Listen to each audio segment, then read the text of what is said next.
Alright, I'm going to talk you through my favorite movement. It's a movement I use all the time. I use it all the time when I dance subconsciously because it is a movement of my spine.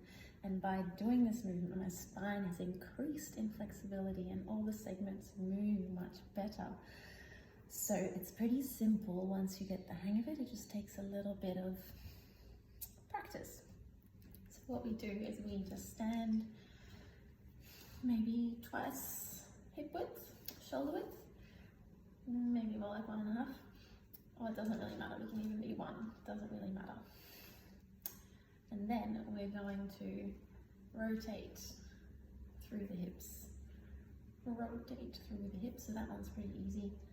Forward, right, back, left, forward, right, back, left, and you're trying to really only move the hips. So you can see the rest of my body stays quite still.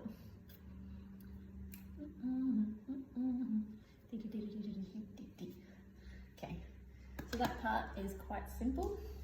Practice that for a second if you like. Then we're going to rotate the rib cage or the thorax.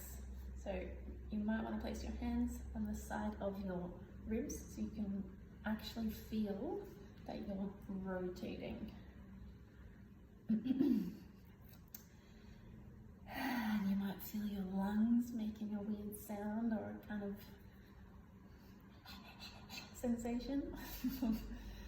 And what you want to try to do here again is try to move just the rib cage, not the hips. And go the other way, other direction.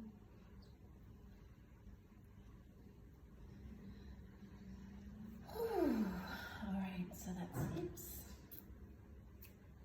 and torso. Now do hips and torso at the same time. So when your torso is forward, your hips are going to be back and vice versa.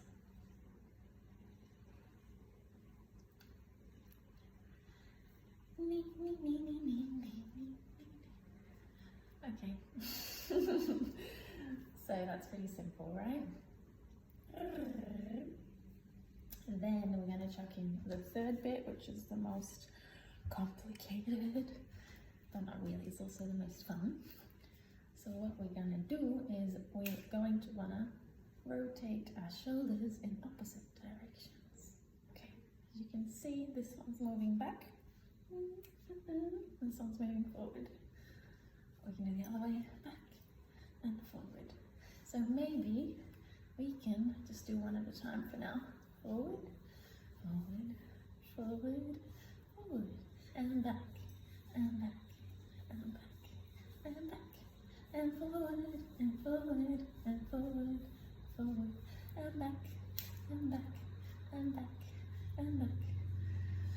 And then do 2 at the same time, going back.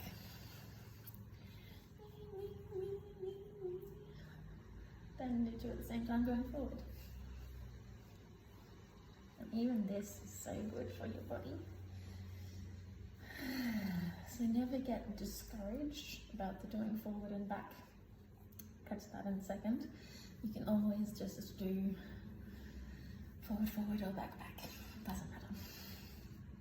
But let's now move into trying to do it opposite ways. So what we want to do is lift our shoulders first, and then from there, move one back and one forward.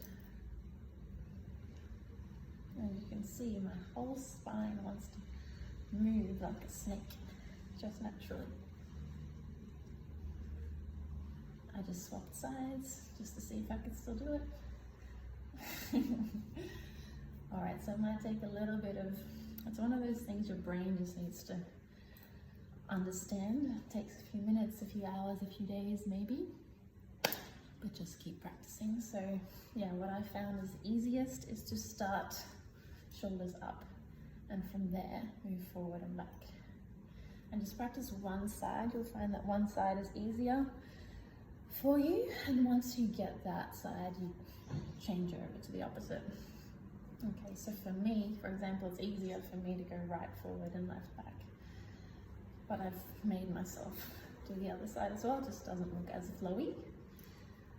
Okay, So that's the bit that you'll want to practice most. And then once you have that, we're going to integrate them all. Ooh. So what we're going to do is we're going to move our hips, move our torso, move our shoulders at the same time. You can even throw in your head as well, if you want to.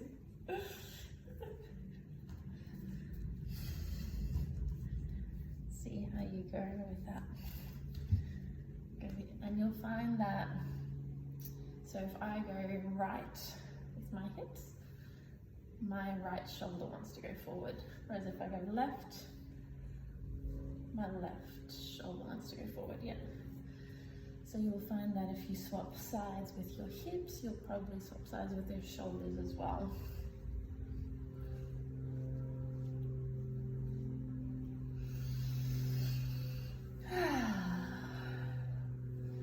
Yeah, and this movement just really allows you to move into any little restrictions in between your spinal segments, or in your fascia, in your organs, in your lungs, in your heart, in your shoulders, in your neck, in your traps.